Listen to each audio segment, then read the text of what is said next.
बाजारों की नगरी मानी जाती है कलकत्ता।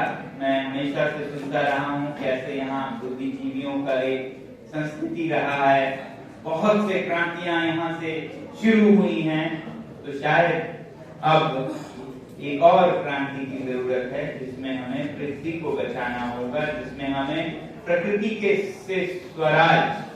के स्वराज के लिए बात करनी होगी।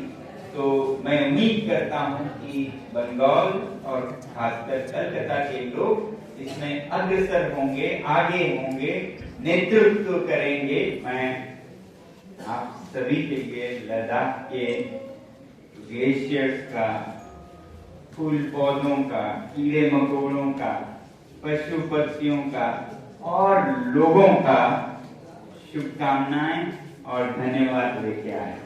धन्यवाद। लद्दाख के लोगों ने जब उठकर संघर्ष किया कि लद्दाख में लोगों को अपने फैसले खुद बनाने के, अपने नियम खुद बनाने के, ताकि वो अपनी संस्कृति, अपने पर्यावरण, अपने जमीन, अपने ग्लेशियर सब की सुरक्षा और संरक्षण कर पाए, तो उस समय सिर्फ लद्दाख के लोगों का नहीं, वो तो हजारों, दसियों हजारों के संख्या में बाहर आए, जबकि वहां की आबादी ही सिर्फ 3 लाख है, तो 1/3 आबादी बाहर पैदल आ गए। साथ ही साथ पूरे भारत से, पूरे हिमालय से, पड़ोसी राज्यों से, बंगाल से, चेन्नई, तमिलनाडु से, महाराष्ट्र से, मध्य प्रदेश से, लगभग हर राज्य से लोगों ने लद्दाख के लोगों की जायज पुकारों का समर्थन किया और सब बाहर निकले। अलग अलग राज्यों में लोगों ने अनशन किए, छोटे छोटे पद यात्राएं किए, एकजुटता दिखाया। इसके लिए हम बहुत देर से सोच रहे थे कि हमें जाके अलग अलग राज्यों में, शहरों में आप सभी लोगों का, जिन्होंने भारतवर्ष से और दुनिया के बहुत जगहों से लद्दाख के लिए दुआएं की, प्रार्थनाएं की, उन सब का हम धन्यवाद करें।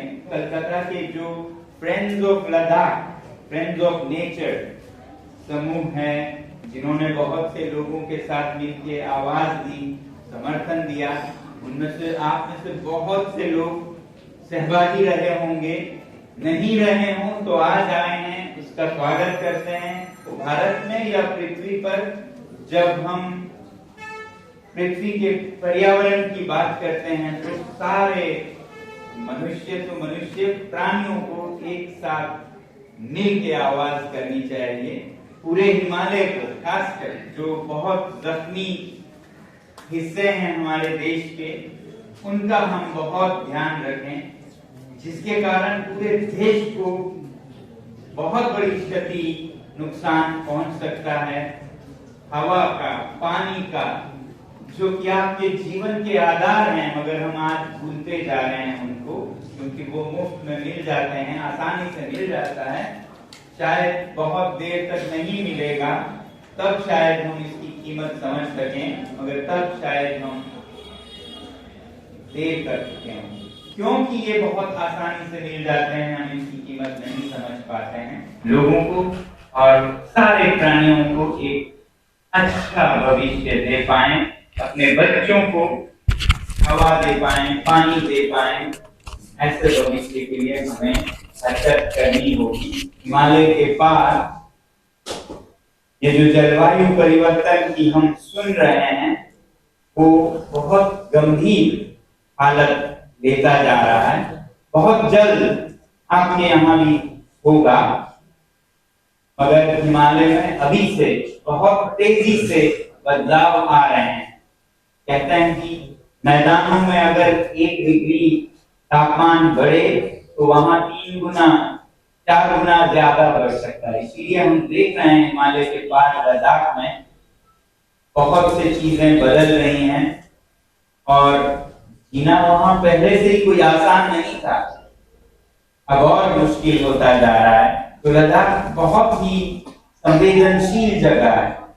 हिमालय और हिमालय के भी उस पार ट्रांस हिमालय में एक मरुभूमि है, एक रेगिस्तान है कि राजस्थान की तरह है, मगर 3.5-4 किलोमीटर आसमान में ऊंचाइयों पर है, जिससे कि मुश्किलातें और बढ़ जाती हैं। तो यहाँ पर अभी से हम देख रहे हैं पानी की कमी, और हर दूसरे तीसरे साल जहाँ पानी की कमी होती है, अकाल होता है, वहीं जब वो खत्म होता है तो अगले साल फिर एक बाढ़ आता है। कहीं पानी हद से ज्यादा है तो कई साल फिर ना के बराबर है। ऐसे हालात आते जा रहे हैं। ये ऊंचे हिमालय बहुत बार तीसरा ध्रुव कहलाते हैं, the third pole after the north and the south, क्योंकि यहाँ पर बहुत बड़े जखीरे हैं, संग्रह है साफ ताजा मीठे पानी का, जो कि जमा हुआ है। उत्तर और दक्षिणी ध्रुव पर यहाँ भी जमे हुए भंडार हैं, जहां 50,000 से भी ज्यादा ग्लेशियर हैं। मगर अब वो ग्लेशियर्स जल्द ही जल्द पिघलते जा रहे हैं, और इसके बाद सबका बहुत जीना मुश्किल होगा, क्योंकि इन ग्लेशियर्स पर, हिमालय के इन ग्लेशियर्स पर दुनिया की 1/4 आबादी निर्भर करती है, प्रत्यक्ष अप्रत्यक्ष रूप से, डायरेक्टली और इनडायरेक्टली। 2 बिलियन लोग, 200 करोड़ लोग, यानी कि 1/4 आबादी इस पर निर्भर करते हैं। मैंने पहली बार एक बहुत बड़े सैलाब का, फ्लैश फ्लड, जहां बाढ़ यहाँ की तरह धीरे धीरे उठता हुआ नहीं आता है, पूरा जैसे पानी का एक भंडार नीचे गिर गया हो, सब कुछ बहा के चंद मिनटों में ले जाता है। इन्हें फ्लैश फ्लड है।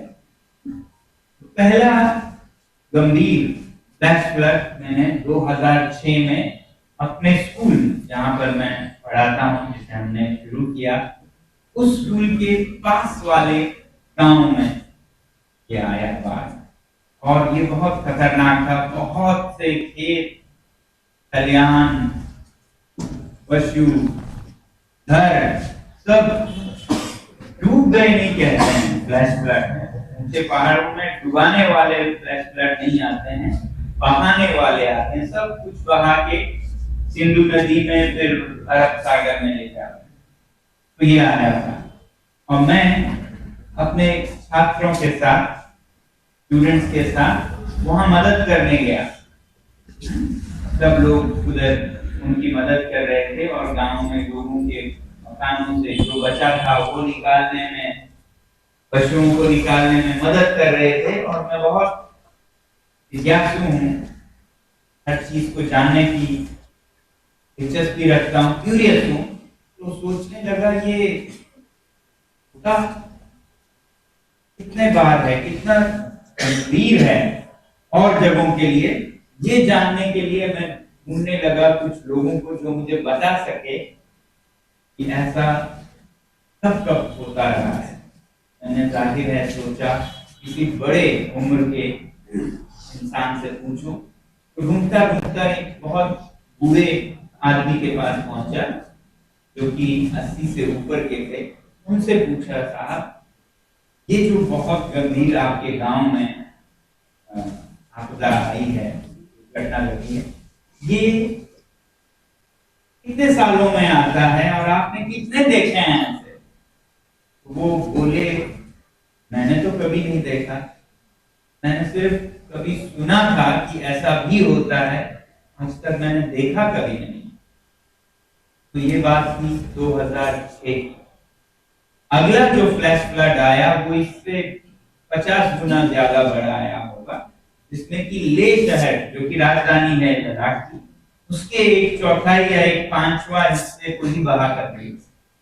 और इसमें 1000 लोग लापता हुए, जो कभी वापस नहीं आए, और कितने ही घर, शहर का एक हिस्सा बह गया। बहुत जगहों से के लिए भी मदद आई थी, आप लोगों को याद भी होगा।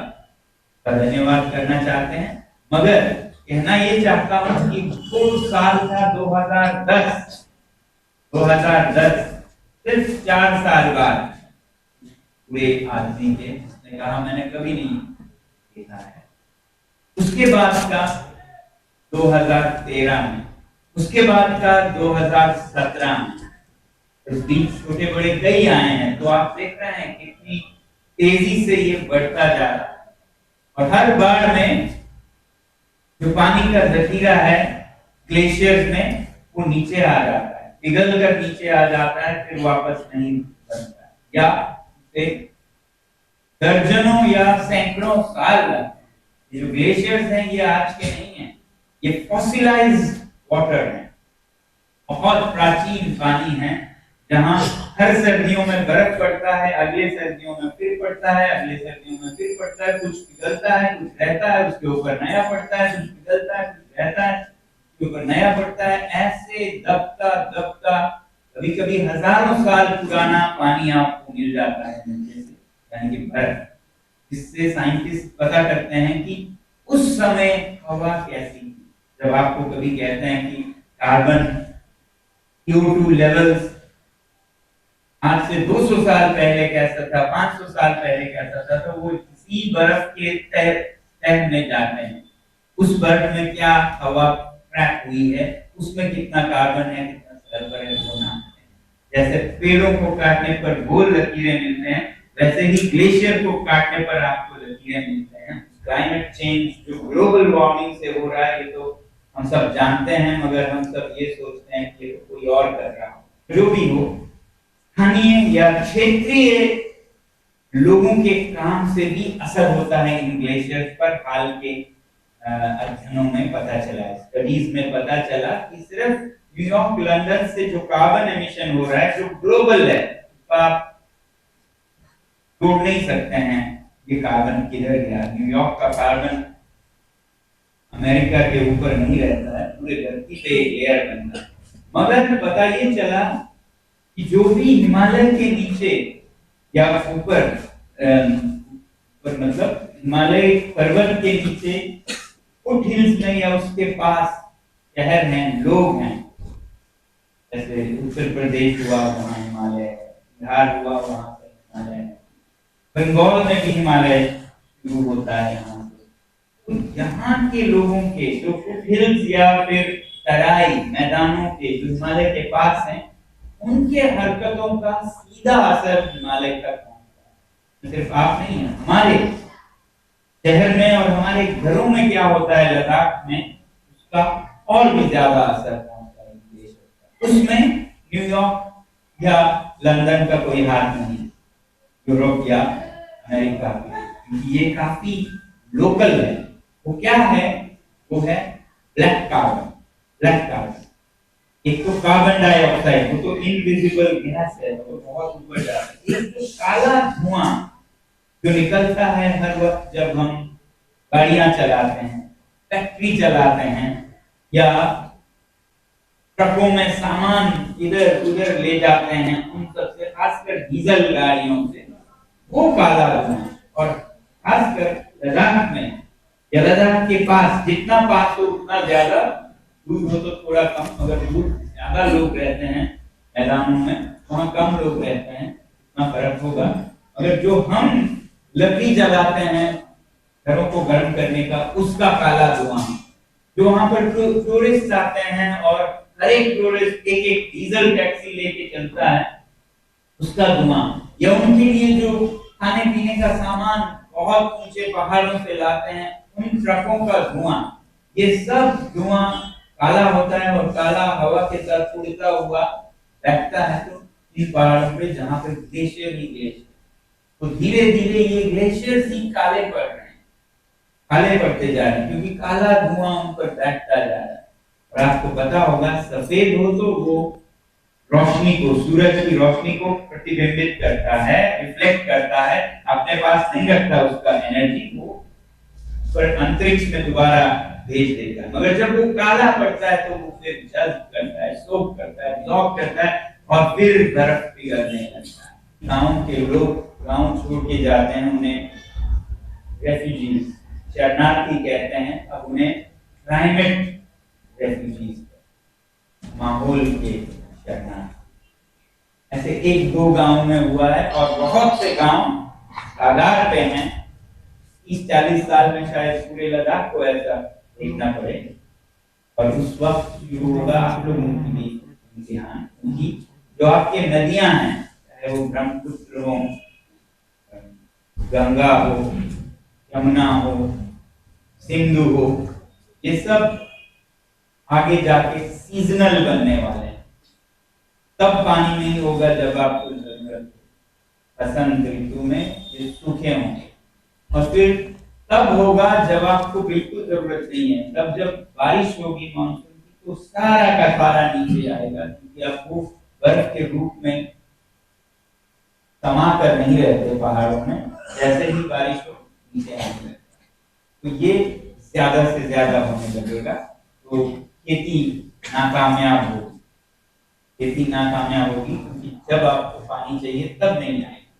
और दूसरी तरफ कहीं से पानी मिल भी गया, कहीं जमीन से निकाल लिया, वो भी कम होगा, निकाल लिया, या कहीं से आपने पानी आपके लिए कर लिया और उनका छीन के भी कर लिया, तब भी आपके खेत नाकामयाब होंगे, फेल होंगे क्रॉप्स, क्योंकि टेम्परेचर इतना होगा कि फोटोसिंथेसिस बंद हो जाएगा। तो आप लोगों को खबरदार करूं कि ऐसा और बढ़ने वाला है, इसलिए हमें तैयार हो। लोग चाहते हैं बिजली, और ज्यादा बिजली, 3 गुना 10 गुना बिजली।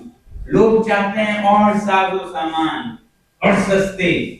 बिजली सस्ती हो, ज्यादा हो तो सस्ती होगी। जहां एक तरफ हम सरकार से कहते हैं ये करो ये मत करो, सही है, किसी को तो आवाज उठानी चाहिए, मगर दूसरी तरफ हमारा एक बहुत बड़ा लक्ष्य, मिशन होना चाहिए कि ज्यादा से ज्यादा लोगों में जागृति लाएं कि आप क्या चाह रहे हैं। आपको नहीं पता है कि हवा कितनी जरूरी है, आपको सिर्फ जूतों की, गाड़ियों की, बंगलों की पड़ी है, सड़कों की पड़ी है, मगर हवा हम बेचकर जूते ले रहे हैं, पीने का पानी बेचकर हम बंगले ले रहे हैं, क्योंकि ये मुफ्त में है, इसलिए हमें नहीं पता। विकास के ही सिद्धांत कहते हैं कि विकास एक हद तक विकास है, उसके आगे विनाश, उसके आगे विनाश है। जब बहुत ज्यादा हो जाए, जब आपके पास कुछ ना हो, मैं कहता हूं तो विकास होना चाहिए। जब आपके पास खाने के लिए रोटी ना हो, पहनने के लिए कपड़े ना हो, रहने के लिए घर ना हो, तो कहें कि आप संतुष्ट हो जाओ, तो नहीं हो सकते हैं। और करेंगे आप मेहनत, और आपके गम और दुख और बढ़ेंगे, और खुशी और कम होने लगेगी। ऐसा ज्यादा और खुशी कम हो, शायद इसीलिए होगा जो दुनिया के सबसे ज्यादा आत्महत्या, खुदकुशी के दर हैं, वो सबसे अमीर शहरों में पाए जाते हैं, देशों में पाए जाते हैं। अगर इससे खुशी बढ़ती, संतुष्टि बढ़ती, तो कोई अपना जान क्यों लेता है? तो इतना विकास हो गया, इतने खुश, जो चाहिए था आपको खुशी के खोज में आप ये जो जद्दोजहद कर रहे हैं, अगर वो हासिल करते तो फिर ऐसा क्या कि आप जान ही देने पे आ गए? नहीं। और ये आत्महत्या बिल्कुल गरीब जगह पे भी होती है, और बिल्कुल अमीर जगहों पे भी होता है। आप जैसे जैसे ज्यादा करेंगे, उसका वैल्यू कम होता जाएगा, उसका कोई फर्क नहीं पड़ेगा, मगर उसको करने का जो कीमत कुदरत उठाता है, पर्यावरण पे जो पड़ता है दबाव, कीमत, वो उतना ही होगा। जब हमारे बच्चे सांस के लिए न तड़पें, पानी के लिए न तड़पें, तब तक हम ये चाहिए वो चाहिए इस मर्ज में। तो ये बातें कुछ आप लोगों को बांटते हुए आगे के लिए खबरदार, पीछे के लिए शुक्रिया। आपने एक पहले मैं आपकी वीडियो देख रही थी, आप बोले थे कि हमारे इलेक्शन प्रोसेस में नेचर का भी एडवोकेसी होना चाहिए, नेचर का भी रिप्रेजेंटेशन होना चाहिए। हमारे पार्लियामेंट में नेचर के लिए भी सीटें होनी चाहिए, पेड़ पौधों के लिए भी सीटें होनी चाहिए, पशु पक्षियों के लिए भी सीटें चाहिए। अगर हम फैसला करते हैं तो उनको भूल के हम कौन होते हैं कि खुद अपने सिर्फ इंसान के लिए ही करें, तो लोगों को अजीब लगता है। ठीक वैसे जब आज से कोई 150 साल पहले बहुत अजीब लगता था कि ये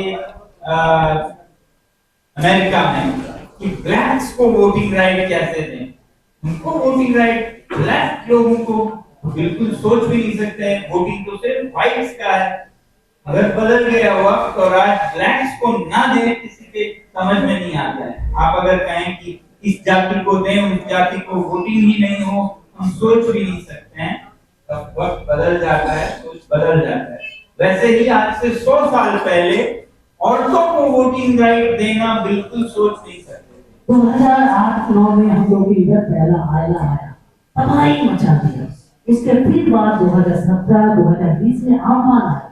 2020 के बाद ही बुलबुल, नॉर्मली हर साल हमारी साइक्लोन हम लोग झेल रहे हैं। क्लाइमेट चेंज का जैसे एक प्रॉब्लम आप लोग पूरा झेल रहे हैं, हम लोग की झेल रहे हैं। समुद्र की ओर से जो साइक्लोन आ रहा है, बड़ा साइक्लोन, और जो तबाही मचा रहा है, कहते हैं ग्रोथ का सवाल है। बहुत सारे ग्रोथ, बहुत दिन हो गया ग्रोथ। अरे ग्रीन ग्रोथ का बारे में हम लोग को सोचना है। और देश में इकोलॉजिकल अलायंस बहुत ही जरूरी है। वास्तुतांत्रिक चोट जो भी बांग्ला है चेष्टा करी, प्राणी, प्रकृति और संस्कृति, ये तीन बात हम एक साथ रखते हैं। जैसे कि लद्दाख में जो बहुत बड़ा मुहिम चला सेल्फ रेगुलेशन का, 6 शेड्यूल का, वैसा ही 5th शेड्यूल का एक लड़ाई अभी धीरे धीरे पनप रहा है। वेस्ट बंगाल के जो जंगल वाली का जो एरिया है, ये जो लाइफ, नेचर और इससे जुड़ा हुआ जो संस्कृति है, जो कल्चर है, वो बहुत ज्यादा इम्पोर्टेंट है। और अगर हमें कोई अलायंस बनाना है, क्लाइमेट अलायंस बनाना है देश भर में या फिर दुनिया भर में, ये जो कल्चरल पार्ट है और ये कल्चर जो है वो सबसे ज्यादा इम्पोर्टेंट होगा। मॉनसून तकरीबन वेस्ट बंगाल के वेस्टर्न पार्ट में ये तकरीबन 1.5 महीने पीछे जा चुका है। अभी ये जो जंगल महल का एरिया है, जहाँ पे फॉरेस्ट राइट्स एक्ट एप्लीकेबल होना चाहिए, लेकिन वेस्ट बंगाल में अभी तक कहीं पर भी forest rights act properly implemented नहीं हुआ है।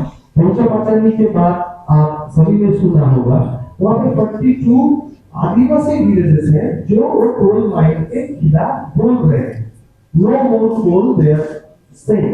और जो दूसरे लोग हैं वो मुआवजा ले चुके हैं, लेकिन आदिवासी का जो कल्चर है वो उसके बलबूते पर मूवमेंट में है। अयोध्या में भी जो मूवमेंट चल रहा है अयोध्या हिल्स में, उसमें भी उसका जो कल्चरल एस्पेक्ट्स है उसी से वो आगे बढ़ रहा है। तो मेरे लिए ये बहुत इम्पोर्टेंट है, क्योंकि जी थोड़ी देर पहले बोल रहे थे कि हम सभी चाहते हैं कि और ज्यादा इलेक्ट्रिसिटी, और ज्यादा कपड़े, और ज्यादा बंगले, राइट। लेकिन ये जो चॉइस है, ये क्या फ्री चॉइस है हमारा?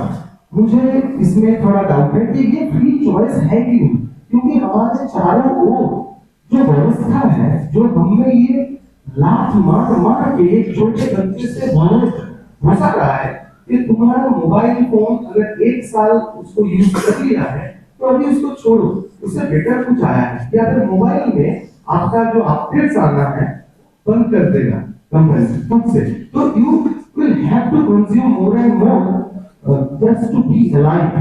ये हमको हैमरिंग किया जा रहा है हर बार। डिस्काउंट पे डिस्काउंट आते हैं, कमोडिटी पे कमोडिटी आते हैं, तो इस साइकिल से हम लोग निकलेंगे कैसे? आप जो सस्टेनेबल लाइवलीहुड की बात कर रहे हैं, आप कंज्यूमरिज्म से जो आजादी की बात कर रहे हैं, उसकी तरफ हम जाएंगे कैसे? तो यही हमें कल्चर से सीखने की जरूरत है। हमारे हर एक कल्चर, हर एक रिलीजन में लोग सोचने लगे कि मेरे से ताकतवर, सबसे ताकतवर एक कोई है जो हम सबका हिसाब लेगा। ऑल माइटी का इन्वेंशन हुआ। आपको पता है एयर पोल्यूशन, अकेला एयर पोल्यूशन 10 करोड़ लोगों की जान लेता है। 10 मिलियन लोगों की जान कहते हैं दुनिया में लेता है। First world war, second world war दोनों को मिला के लगभग 100 मिलियन मरे, 100 मिलियन। और वो जंग गया लगभग 10 साल, तो साल में कितने हुए? 10 मिलियन। ऐसा ही अभी भी हो रहा है और हम उसको देख भी नहीं रहे हैं। एक पूरा थर्ड वर्ल्ड वॉर चल रहा है और हम उसको रिकॉग्नाइज, संज्ञान नहीं ले रहे हैं, क्योंकि वो देशों के बीच में नहीं है, वो कुदरत और इंसान के बीच में चल रहा है। उतने ही लोग मर रहे हैं, उतना ही कुदरत खत्म हो रहा है। 5वां गाड़ी खरीद रहे हैं। It's not defined as crime yet, but this has to be redefined. तो हर चीज को रीडिफाइन करने की जरूरत है।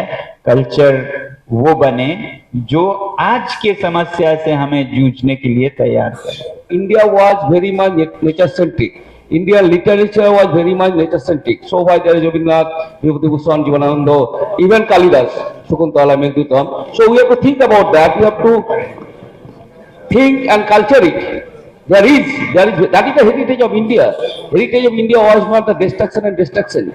So that heritage we have to feel and we have to think about it. Ladakh people are asking for the impose of 6th schedule on Ladakh to save the Himalaya, to save the Ladakh, to save the environment. That is a political issue. When the Gram Sabha is demanding by the Adivasi people, that is a political issue. Do you think that without political support, you will win this battle? And I will club another question that without a climate-friendly government, if it does not come to the power, how much of your or our goal could be achieved? ऐसा दिन देखना चाहूंगा जब ये कहेंगे कि without your climate support, will they win the political battle? Our environmental laws are not sufficiently strong enough to punish the polluters. So how can we, the people of Ladakh and Bengal, influence the policymakers to close the loopholes of our current environmental legislatures? It's the people. I would rather work with the people to change their priorities. जब उनकी priorities बदलेंगे तो शिक्षा मंत्री कैसे अलग जाएंगे, पर्यावरण मंत्री कैसे अलग जाएंगे, प्रधानमंत्री कैसे अलग जाएंगे? डेवलपमेंट हो ही नहीं सकता है कुछ हद के बाद। तो क्यों हम जाया कर रहे हैं अपना एनर्जी, क्यों हम इतने स्ट्रेस में पड़ रहे हैं, अपना भी, बच्चों का भी, घर का भी, शहर का भी, सरकार का भी? नहीं हो सकता है। बियॉन्ड दैट पॉइंट आपको कोई खुशी नहीं मिलेगी, नुकसान ज्यादा होगा। जब लोग खा खा के मर रहे हैं, भूखे नहीं, खा खा के मर रहे हो, जो कि पहला कारण है आज के मौत का। भूखमरी नहीं है, number 1 killer is You said about need and greed के बीच में आपने कहा ना, तो वो need and greed के बीच में ये है कि on the lighter side, what exactly is necessity? Necessity is any luxury found in the house of neighbors. You advocate for tourism in Ladakh in big way. I saw your video in winter Ladakh, etc. Now tourism means all those basic necessities like cistern, toilet, insect, don't you think that will cause more drain on natural resources? Ladakh में tourism बहुत, जैसे आप organic food कहते हैं ना, वैसा ही organic tourism है। वहां पर कोई बड़े मल्टीनेशनल चेन्स नहीं हैं जो हद से ज्यादा बढ़ाकर नेचर पे भी इम्पैक्ट करे, लोगों पे, कल्चर पे। वहां पर बेहतरीन से बेहतरीन होटल से लेके छोटे से छोटे होटल तक परिवारों द्वारा चलाया जाता है। Family run properties where the owner will be there serving you food. Even in the best of hotels you will find the owner roaming around. तो ऐसा पर्यटन अच्छा है, हर जगह फैलना चाहिए ताकि लोगों को अपना जगह छोड़ के शहर में कमाने के लिए न जाना पड़े, कमाई उनके घर तक पहुंचे और अपने ही जगह पे वो खुश रहे। नहीं तो ये जो दिल्ली बढ़ता जा रहा है या कलकत्ता भी शायद जा रहा हो, इसे लोग सोचते हैं ये विकास है। मैं तो सोचता हूँ ये फेलियर दिखाता है सरकार का कि यहाँ शहर आउट ऑफ कंट्रोल है, उधर गांव खत्म हो रहे हैं। The size of the cities or the capital is a direct indicator of the failure of the system. Explosion of cities means implosion of villages. So you die with explosion in corona-like epidemic or all kinds of crime and so on, or you die in an implosion, a rural implosion. It comes to the same. The best way is to keep every region thriving, populated, हरा भरा रखें हर प्रांत को, तो इसलिए मैं ये promote करता हूं। मगर दूसरी तरफ लद्दाख के लोगों में मैं ये प्रमोट करता हूं कि आप फॉसिल फ्यूल से हीटिंग क्यों करते हैं। हमने सोलर हीटिंग का सारा तकनीक दिया हुआ है, जिससे कि फॉसिल से भी ज्यादा आराम से आप रह सकते हैं। जिस घर में मैं रहता हूं, बिना एक तेल के बूंद के +20 रहता है। आप चुनाव का आप मोदी जी को सपोर्ट किया था, बीजेपी को सपोर्ट किया था 2018 का पहले, और फिर नौभंग हुआ है। आप जो आंदोलन कर रहे हैं उनका बीजेपी के खिलाफ भी है, लद्दाख के लिए भी है। मेरा छोटा सा सवाल है, ये जिस प्रकार से मोदी जी उसका सरकार चल रहा है, उसका पास कुछ उम्मीद है क्या पर्यावरण बचाने के लिए, एनवायरमेंट बचाने के लिए? ना इस सरकार का बदलना होगा तभी कुछ हो सकता है भारत का एनवायरमेंट बचाने के लिए। सीधे एक ही छोटा सवाल है। हमने बहुत उम्मीद की थी, वो उम्मीद बराबर नहीं हुए। लद्दाख को जो वादे किए थे वो पूरा नहीं हुआ। अभी की बात करूं, इसीलिए हम आंदोलन पे निकले, हम चुप नहीं रहे, आंदोलन पे निकले। लद्दाख के लोगों को अपना आवाज उठाने को कहा, बल्कि देश भर को कहा। तो वैसे ही मैं ये कहूंगा कि अगर नहीं बदलते हैं, अगर फैसले नहीं बदलते हैं, तो सरकार बदलनी होगी। मगर उम्मीद करूंगा कि हर एक पार्टी ग्रीन पार्टी बने, हर एक पार्टी ग्रीन पार्टी बने। उसके लिए मैं हर चीज करूंगा। जैसे अभी यहाँ आ रहा हूं तो कुछ लोग पूछते हैं, आप जगह जगह जा रहे हैं, तो आप क्यों नहीं एक ग्रीन पार्टी स्टार्ट करते हैं? मैं नहीं चाहता हूं कि एक ग्रीन पार्टी, एक ब्राउन पार्टी उनके झगड़े हो। मैं चाहता हूं हर पार्टी ग्रीन पार्टी हो। Capitalism is a system of exploitation. So a tree has no value until it is cut down and sold for wood. So how can, in a system of exploitation, we have environmentalism? Are the two not contradictory? How can they coexist? We need to redefine education, law, so we need not be caught by where we started. We have gone way past that, and now it's tipping to the other side, where its ill effects are visible everywhere. So therefore, I agree with you. These have to change. LOC का जो मार्च आपने किए थे वो आप क्यों किए थे, क्या सोच के किए थे, वो एक ये सवाल नहीं है। थे, करने नहीं दिया गया था। लद्दाख में जो सबसे अफेक्टेड लोग हैं वो चंगपा ट्राइब हैं, जो कि दुनिया के सबसे कीमती रेशा फाइबर पश्मीना को उगाते हैं, देश के लिए बहुत विदेशी मुद्रा लाते हैं।